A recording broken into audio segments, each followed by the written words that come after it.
It's Divas That Care Radio. Stories, strategies, and ideas to inspire positive change. Welcome to Divas That Care, a network of women committed to making our world a better place for everyone. This is a global movement for women, by women, engaged in a collaborative effort to create a better world for future generations. To find out more about the movement, visit divasthatcare.com after the show. Right now, though, stay tuned for another jolt of inspiration. Welcome to Confidence in Bloom, where bold women rise, shine, and own their power. We all face that pesky inner critic, what I call the itty-bitty shitty committee, whispering self-sabotaging doubts and untrue trash talk that holds us back. Here, we don't let that noise win. This is a space to celebrate the fierce, fabulous women who have broken free from fear, crushed limiting beliefs, and stepped into their full, unstoppable selves. Because let's be real, the most powerful thing any woman can wear is her confidence.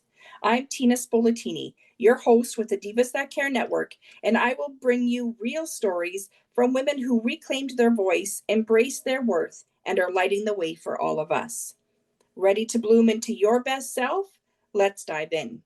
Today I'm chatting with Sabrina Victoria, once a single mom trapped in a 13-year narcissistic relationship. Sabrina Victoria rose with resilience and purpose. Now the creator and CEO of Her Nation Global and host of her talk show, she's on a mission to help others rise too, equipping women with tools to lead, heal, and thrive unapologetically in life and business. Okay, so welcome, Sabrina. How are you? I'm doing so good. Awesome. Tell us a little bit more about yourself.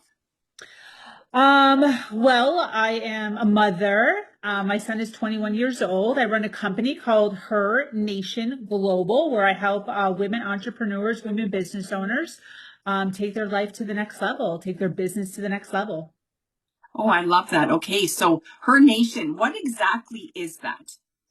Her Nation Global is a community for women business owners. We have two sides to the business. So the front facing is a media company called Her Media Agency.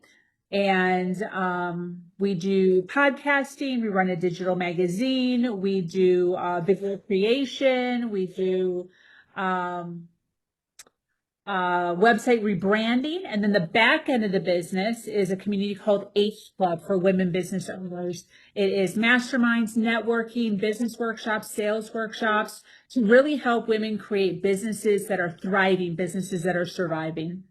I love that. And so reinvention is sort of it's a little bit of your key process, right? I mean, women in business, that's a reinvention on its own, right? Oftentimes, not always, but oftentimes, and I know this just from people that are my age that are just going into business, that is the reinvention that I'm speaking of. And I mean, you see it with the women in your world all the time, right? We're constantly changing, right? We're always, doing the famous pivot, just to, stay up with the market, stay up with the industry, whatever, what have you. So you are like there witnessing and supporting women through that. Am I right? Yeah, absolutely. I mean, that's the whole point of the community is to get them to the next level and get them out of the mindset, right, of being all by themselves, being without a community, going through a cycle of like a hamster on a hamster wheel where they're not getting anywhere, and also just not knowing what to do next. A lot of times we open a business and we've gotten it to as far as we can with the knowledge of which we have. And then that's it. We don't have any more knowledge. And that's a lot about life just in general, right? Like, you can get yourself only so far with the knowledge that you have. And then once you get to that point, what do? You either have to drop time on watching YouTube videos, reading books. You have to get some sort of a coach. You have to join some sort of a community to get you to the next level. So, most of society in general lives at a very mediocrity level, right? In business, in health, in relationships, just very mediocre. And if we really want to thrive, right? If we really want to thrive in certain areas of our business, whether it's our health or our relationships or our money, we have to educate ourselves on the things that we don't know. So that's what, part of my community Yeah. does within the realm of business and entrepreneurship, is really helping these women to get to the next level. I love that. That's like the village, right? You know how we've always heard it takes a village to raise a child, right? And our business is often another child to us. And so you're kind of the support, the village, right? You allow the women to come in and say, okay, what do I do next? Right? Yeah. I know this part of it, but there's got to be more because it's not going anywhere, or it's not, thriving the way I would like. I love that. Yeah, absolutely. Now, in your past life, you've had to make some big changes. You were married for 13 years. What signs or whispers did you notice that were like, you're meant for more, right? Like, this isn't what you need. This isn't what you're here for. Yeah, absolutely. So, I was not married. I was just in a very long-term relationship. And the pivot, well, I mean, that was obvious. He was a very abusive partner.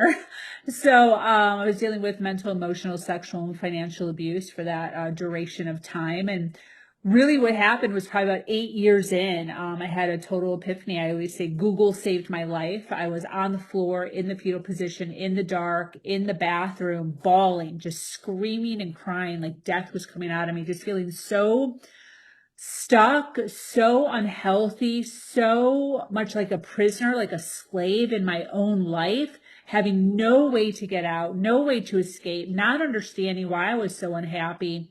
And I did a Google search right there on the floor. I'll never forget. I took my phone out of my pocket. I could barely see because I was crying. And I Googled, why is my boyfriend bullying me? Because I just didn't understand why he was so mean to me every single day. Like, what is up? I'm a good person. I'm a good girlfriend. And the whole world of narcissism just hit me right in the face. Again, right? Not knowing what you don't know. See, I always thought abuse was physical. I didn't know abuse was verbal. I didn't know abuse was mental. I didn't know abuse was sexual or even financial, like financial abuse. I had never even heard of that before. And, when somebody keeps all the money for themselves and doesn't give you any money, you're living off of pennies or whatever they throw at you. So, when I figured this out, that was the pivot. So it took me a few years. I did stay with him for a dozen plus years. But at that moment, 8 years in, is when I made a huge change in my life, dove headfirst into personal development and reinventing myself, right? Stepping into this new identity of a woman who was powerful, a woman who knew things, a woman who had money. I opened up a secret bank account. I started three online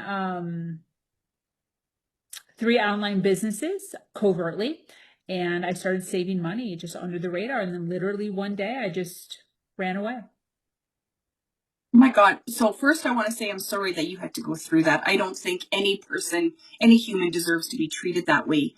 But at the same time, I wonder, when you look back at that story, and it's a short time of your life, but it was so heavy and so, traumatic for you. Do you look back at that with a sense of gratitude?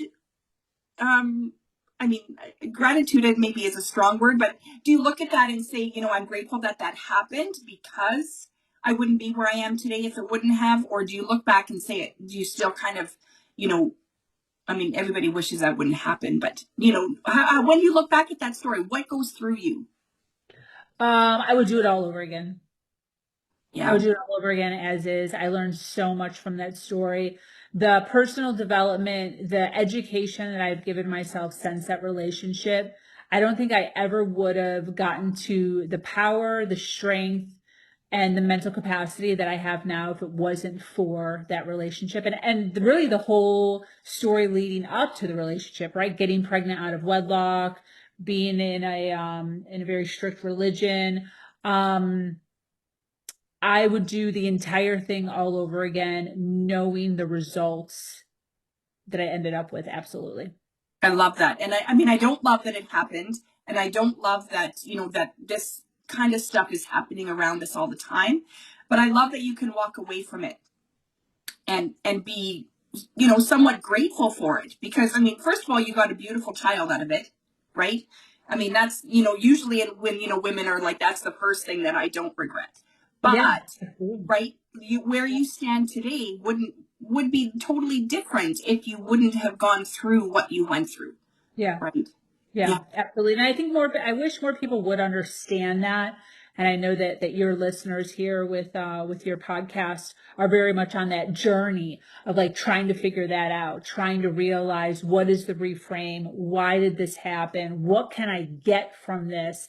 And I think that's one of the things that I know what I wish, and I'm certain you wish for individuals, because we can't stop the inevitable. Right. There are things in our life that are just going to freaking happen. You know, I broke my leg in October of 2020, right in the middle of the freaking pandemic, literally snapped my leg in half. Like I could have stayed in the lull of like victimhood for so long with that. Like I've never broken I've never broken anything before. That in itself was torturous. And we're in the middle of freaking COVID. I had no money coming in. Now all of a sudden medical bills up the wazoo because my insurance only covered so much. It's like there's so much negative that could have happened. And because of the mindset, because of the shifts that I've had in my life, because of the healing journey I've been on, because of all the education I've gotten over the years, it was like one of the most joyful times of my life. I mean, the experience of the hospital was awesome. The experience of just going through rehabilitation was awesome. The fact that I had to sit for so long really helped me build out my whole online business that I wouldn't have done otherwise because I'm so freaking hyper. I probably wouldn't have been able to sit for that long to build out a business. But because I was bedridden, literally couldn't get up, it forced me to be on my computer every day. I took classes, I took seminars, I was watching podcast events, really teaching me how to run an online business. And my business catapulted so much further because of that situation versus another way of doing that, which would have been a person that was just like, oh, my whole life is over. And they just would have sat for 6 whole months in this woe is me victim mentality. Now I can't do anything. Now I can't open a business. Now I have to wait. Now my whole life is on hold.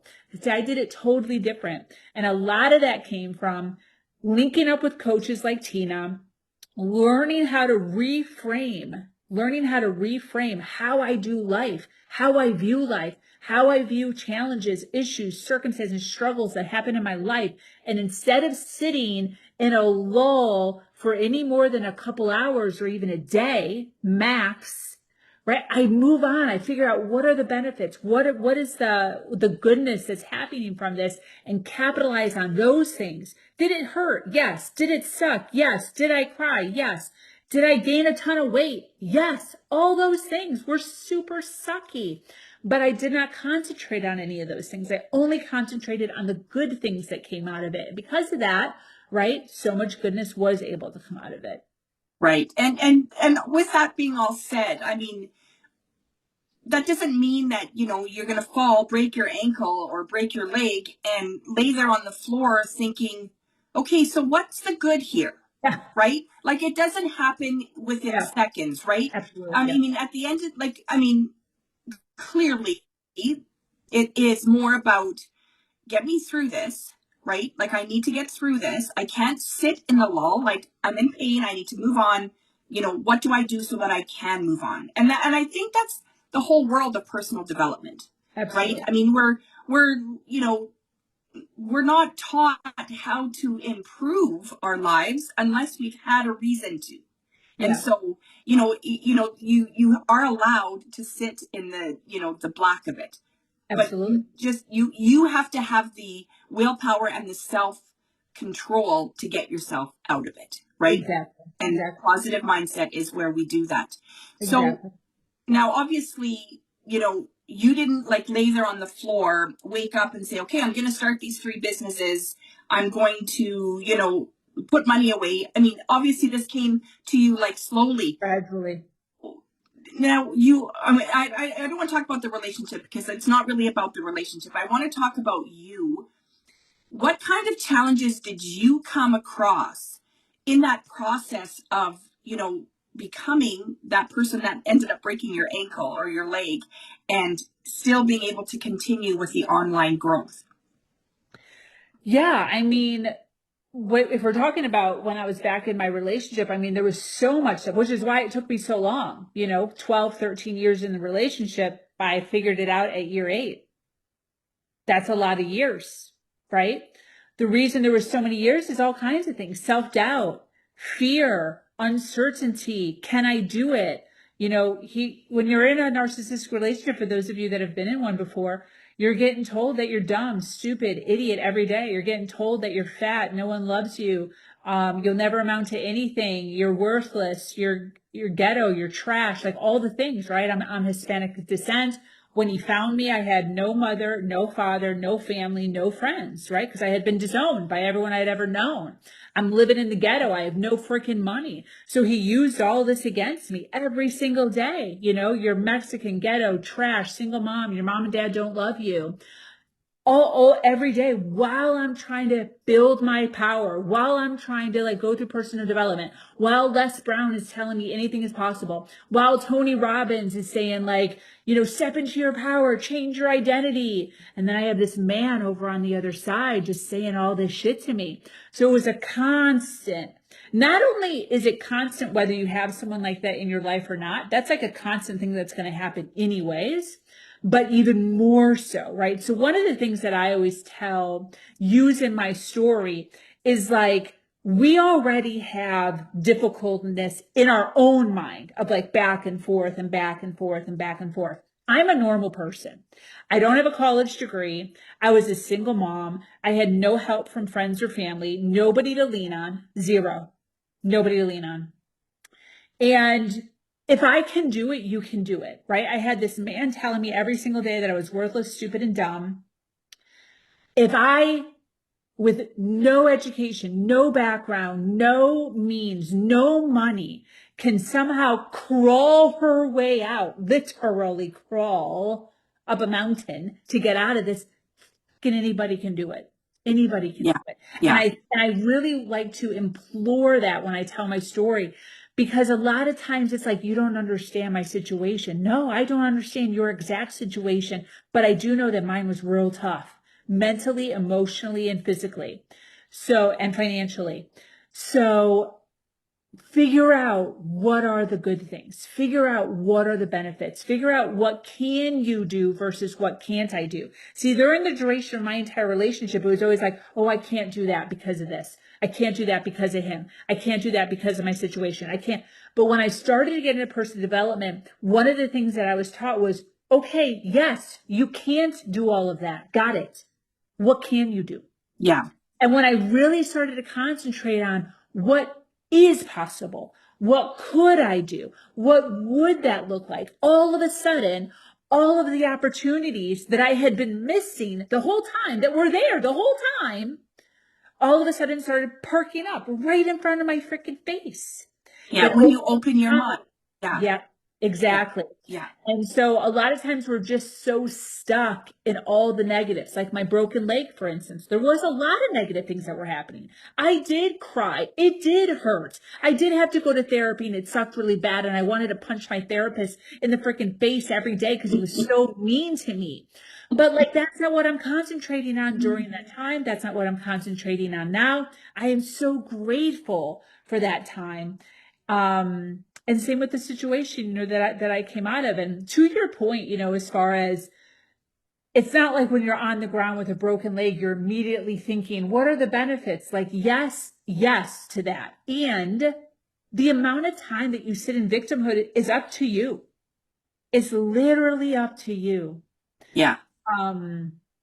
So I think as you get better at this, as you work with somebody like Tina or with Tina, I think that you'll start to recognize that it's your choice on how long you're deciding to stay in that. And I remember this was really difficult for me in the beginning because there's still this victim mentality that we're all hanging on to, where we want to tell a story. We want people to feel bad for us. We want, we want to be coddled and all of that in the story of which that happened.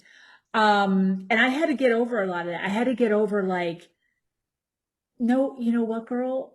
To myself, you know what, girl?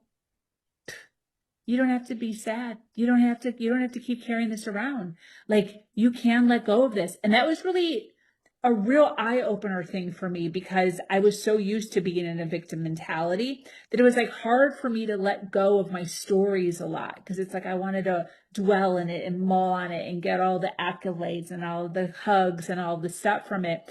But when I really started to sit down and understand what personal development was, more that I realized, like, dude, I'm milking this. I'm milking this real good. Yeah. And sometimes, I mean, I think we've all, I've been there myself where, you know, someone, you know, like it'll just all of a sudden come to me and I'm like, yeah, I am milking it. Part of me is like, I'm going to continue milking it for as long as I can. Right. But then, you know, what the thing is, what we don't realize is the longer we stay there, the more weak we become. And right. And we find that, I mean, I found that I had no inner strength whatsoever.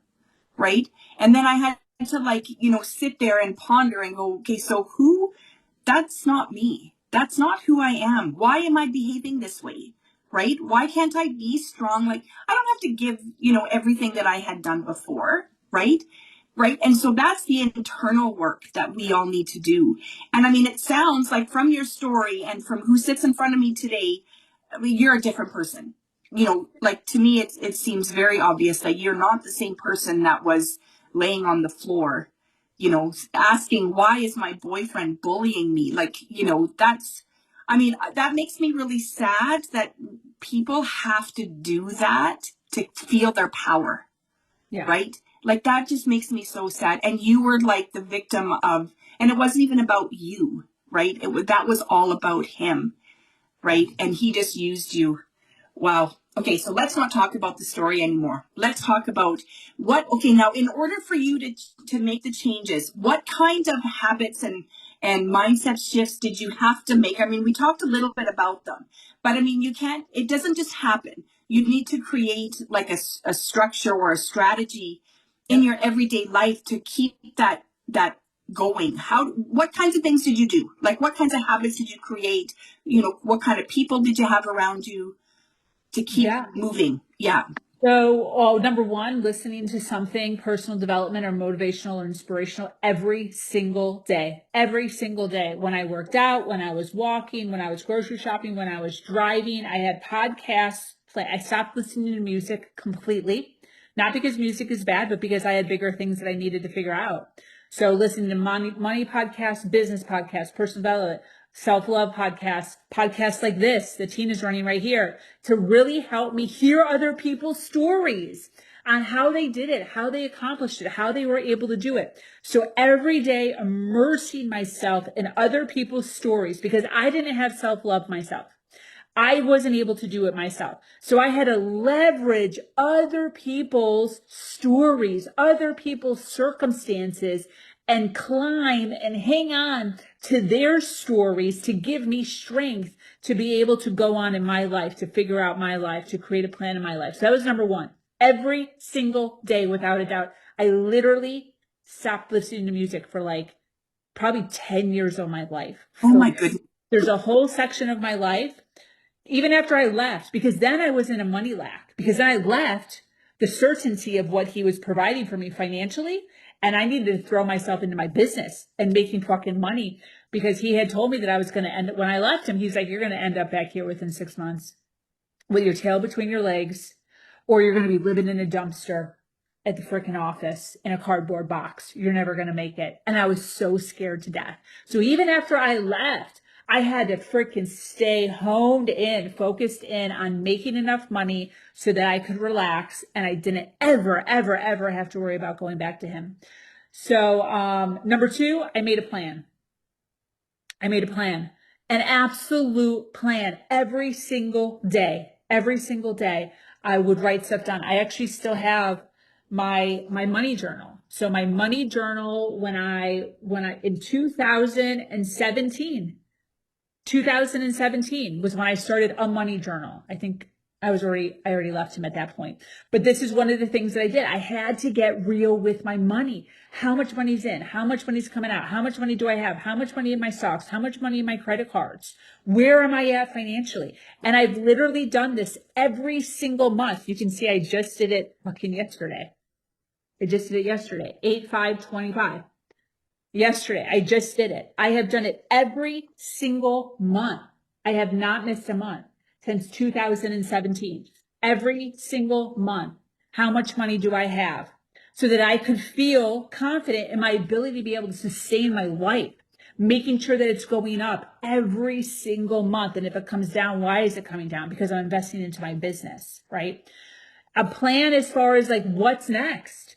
What are the next things that I'm going to do in order to get to the next level? So when I wanted to escape, right, I had to find a place. I had to get a car. I had to get a phone.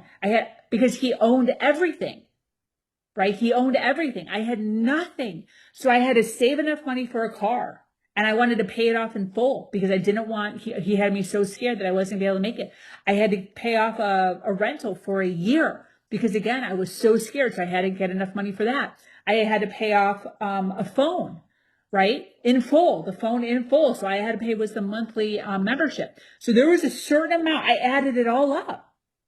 What is the amount? It was a really fucking large amount. And I said, this is the amount of money that I need to acquire before I even think about leaving, because then everything is paid for full. And then all I have to do is worry about groceries and utilities, and that's it. Right. And then just odds and ends, because my son was already in school. There was no daycare. So, how much money I created. The thought of it is like, it's a scary thought. Absolutely. But, I mean, look at you. Look at you. You're doing your own thing now. So when you look back at that, I mean, that sounds pretty shitty, right? But when you look back at that and you look at the woman you are today, do you think that you are the woman that you thought you were going to reinvent? Or do you look back and go, wow, I can't believe where I am? Well, that's a really good question. I don't think I'm even her yet. Oh, I love that answer. Because you're still working on that. Yeah. I have, and I had, such a big vision for myself. I am in the works of becoming her. I know that you work with inner child work. So quickly, just the way that I envision inner child work. I believe that I am, and I know there's different versions, and this might be the version that you teach. I don't know, but I believe that I am every year I've ever been. So I believe that I'm 42. So I believe I have a 1-year-old, a 7-year-old, a 12-year-old, a 30-year-old, a 15-year-old, and a 41-year-old inside me. And every year that woman, that Sabrina, lived for a full year. And then at the end of the year, she hands the baton off to the next year, right? So my birthday's tomorrow. I'm going to be 43 years old. Oh, happy birthday. Thank you. So tomorrow I have to hand that baton over to my 43-year-old. And my thought is, did I do everything I could do for this full year to be able to hand the baton off to that 43-year-old, to be able to set her up for success so that she can then take that baton and she can freaking run her race and get to the next level? So that's kind of where I've been at since I got into personal development, is like constantly improving the year that I'm in without any like heaviness or guilt about the past, or heaviness or guilt about like who I'm ultimately going to be in the future. Just do the best, absolute best, learn everything, do everything, build my wealth, build my education, my knowledge, do the best I can so I can hand it off to the next person. I really love that. And I think, like you said, we have the inner child is always within us, right? Yeah. But I think what we all need to learn is how to make the inner child understand that everything that they did was good enough. Right. And that you can't go back. Like, I can't go back, right? You can't go back to when you were 31. It doesn't matter what was happening. Right. Yeah. And so we need to be able to forgive the inner child and make that inner child of our own feel forgiven. Absolutely. Right. So that they're not always in our face. Because mine comes up. I was in a coaching call with my coach last week, and I don't know what she asked me to do. And she put her pen down and she said, Tina, I have to tell you something. I said, what? I just saw your inner child. Like, she saw it on my face. And I was like, what the hell are you talking about? Wow. I believe that. Yeah. Wow. And it really made me think, like, holy crap, like, that critic, that little child comes out no matter what, whether we want her to or not. Yeah. Right. And so I like that you said that, right? As long as, you can end the year feeling like everything that I set out to do, I did. Right. So I love that. I love that. Now, if you were to meet a woman who is, on the edge, but not really sure of what is coming for her, what would you tell her? On the edge of what? Tell me. reinvention, like something that, Oh, making a girl. huge shift like this, right? Yeah, girl, it's so hard and it's so easy. We make it so much harder for ourselves. So this is hilarious. Not hilarious. This is not hilarious at all. This is interesting. My jumping off, I call it jumping off, is so vivid to me. I knew the reinvention had to happen, but I was so married to my victimhood mentality while I'm going through this personal development. I'm always like, yes, all those things, but like still my victimhood. Yes, all these things, I'm learning all these things, but still my story, right? I was so attached to my story and like, woe is me. The reason my life sucks so bad is because of all these circumstances that happened to me. And I'm never going to get to where I ultimately want to be because of all this shit that happened to me. It was so nerve wracking to have to jump from victimhood to victor, right? And my name is Sabrina Victoria, right? My middle name is Victoria. So it was like super inspirational for me. And I would play out this story in my life of like, because once you learn enough, you can't unlearn it. That's what kind of sucks. Like, I always tell people, like, in jest, but also like not in jest, that like, if you be careful, because once you know a certain amount, like, bruh, you can't ever, it's almost more depressing. It's almost more depressing if you don't take it on, because then you know, and then you're still being a jackass, you Yeah. know? They call that failure of the intellect, right? Oh, I love that. Yeah. So anyway, to answer your story, you gotta jump off. There's two cliffs. Where you are now, the story, the woe is me, all the horrible things, and then there's the new identity. There's the new shift. There's the reinvention that Tina's talking about that's happening. And you gotta jump. You have to physically jump from one to the other. And you can't ever go back because the probability of you jumping back and actually making it is real fucking low. Yeah. It's real low. Yeah. So once you jump, you got to go all in. You got to shed it.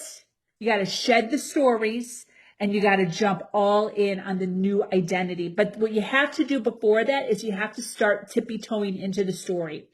Start to get accolades on all the goodness that's happening in your life, right? Really stepping into who you are and what you do. Start saying, I'm beautiful. Start saying, I'm smart, right? One of the things that I started doing early on, my boyfriend used to look at me like I was fucking crazy, but like one of the things that I used to do to start growing my self-love is I used to say, I know everything.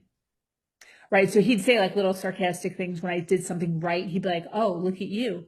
How do you know that? How did you know that? And then I would pipe back and I'd be like, because I know everything. I had to start telling myself, I had to start feeding myself. I am beautiful. I am smart. I know everything. Little itty, not significant, but little things to help me recognize and tell myself internally that I am capable. And along with a few other things, right? Which that's a whole nother podcast, but be able to that I could be able to leap. And when I leap, I'm there. Right? I'm on the journey of now reinvention. We're not going back to the old stuff. Yeah. I love that. I do that too. Like sometimes I feel stupid, right? Like my husband is super smart and sometimes he'll say things and I'm like, how the hell does he know all this stuff? Right. But then I remind myself, I know things too. Yes. Right. Like I'm not an idiot. Right. Yes. And I think that's what we have to like tell ourselves. We have to confirm to ourselves. Yeah. We know things. We do hard things, right? It might not be the same hard things that the neighbor's doing, or I might not know what my husband knows, but I do know things. So it's very important that we confirm with ourselves who we are, what we know, what we do. Yeah, I love that. So, I mean, like you said, you're still going. You're not there yet, and you may never get there, right? I mean, that's the reality of personal development. But what does your future look like? What is your, I call it blooming. What does your blooming look like right now? Well, a lot of my vision is concentrating a lot around my business right now. So I have huge goals for my business as far as the community, as far as the location, as far as the growth of the women within the community, really concentrating on their growth, their success to really help elevate, right, the entire community as a whole. But yeah, I mean, we're going big into advertising, into locations, into trainings, teaching, curriculum, and really helping these women get to the next level and creating a community around that of women who are successful, women that are powerful. One of the things that my abuser used to tell me all the time is, he used to mock me and he'd be like, "Do you have any money?" Or whoever has all the money has all the power. She used to say, "Whoever has all the money has all the power. Do you have any money?" And I had no money because he had all the money. So that was him just re-emphasizing, right? You have no power. You have no money, therefore you have no power. You're insignificant. So that's something that's really stuck with me throughout all these years, right? So I'm really honed in on, I want these women to be powerful. I want these women to have a say. I want these women to have a choice. And in this world that we live in, that is connected to money. Right? I want these women to create success in their life so that they have power, so that they have voice, so they have choice. And that's really near and dear to me because that was something that was really honed in or nailed into me during that relationship, right? So seeking that for myself and seeking that for my ladies. I love that. And I think, it's really sad, but we need to stick together. Yeah. Right? We need to, as women, we need to create our own community so that we are supported. We are, excuse me, when we need a hand or when we need, new habits to create, where do I go? Like, who can help me with this? Right? Yeah, I love that. So where can people follow you or connect with you? My name is Sabrina Victoria. So sabrinavictoria.com. And then that website leads to all the other goodness, my social media and all the other things that I do, the agency and the community. I love it. Well, thank you so much for joining me and sharing your story with us. I think it was amazing. It was like, I'm totally amazed by your story and your growth. So thank you very much. Yes, thank you. Thanks for listening to Confidence in Bloom, where we celebrate the amazing, brilliant, and beautiful woman you already are. This season of shift is your invitation to rise, reinvent, and reconnect with the woman you're becoming. You don't need to look like a supermodel or a movie star. Spoiler alert, they don't even look like that. You are already enough, worthy of love, success, and a life that feels as good as it looks. We give so much love to everyone else. It's time to pour some of that love back into you. If you're ready to reclaim your confidence and step into your next chapter, I'm offering personalized coaching, 3 focus sessions to help you build unshakable confidence, define your personal brand, and create a signature style that reflects who you truly are. Because she comes in every shape and size, and reinvention has no expiration date. Want to be a guest here on Confidence in Bloom? Let's connect. Find me on Instagram at InfoBloomStyling, email tina@infobloomstyling.com, or visit the Divas That Care Network website. So until next time, keep blooming, boldly and confidently. Thanks for listening. This show was brought to you by Divas That Care. Connect with us on Facebook, on Instagram, and of course on divasthatcare.com, where you can subscribe to our newsletter so you don't miss a thing.